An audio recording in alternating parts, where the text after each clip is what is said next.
আমার আজকের লাইনটা আমাদের দেশের বেকার পোলাপানদের জন্য।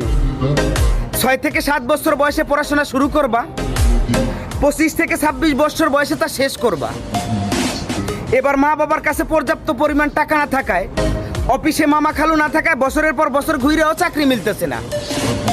তারপর সেই বৃদ্ধ মা বাবার কাঁধে বসেই বেকারত্ব জীবন পার করবা। অন্যদিকে শখের মানুষের বিয়ে হয়ে যাচ্ছে, তার বাড়ি থেকে বলতেছে পোলায় কি করে। পোলায় এখন গ্রাজুয়েশন কমপ্লিট কইরা বর্তমান মা বাবার কাঁধে বসে বেকারত্ব জীবন পার করতেছে। এমন একটা ছেলের সাথে আমার মতো অভিভাবক হলেও আমি ডিরেক্ট রিজেক্ট করে দেবো, কখন আমার মেয়েকে বিয়ে দেবো না। তারপর রাস্তায় রাস্তায় স্যাড সং শুনবা আর ডেন্ডি খায় বেড়াইবা। আমি বলি কি, পড়াশোনা অনেক হয়েছে, এবার বাদ দাও। আজকেই পাসপোর্ট অফিসে যাওয়ার একটা পাসপোর্ট বানাও। 10 বছরের মিশনে প্রবাস জীবনকে বেছে নাও। দেখবা 2 বছর যেতে কি না যেতেই তোমার বাড়িতে একটা বিল্ডিং হয়ে গেছে। 10 বছরের মিশন শেষ করতে ব্যাংকে মোটা অঙ্কের টাকাও হয়ে গেছে। তারপর বাড়িতে ফিরে এসো, দেখবা তোমার জন্য মেয়ে নয়, মেয়ের মাও রাজি হয়ে গেছে। কথাটা মাথায় রেখো।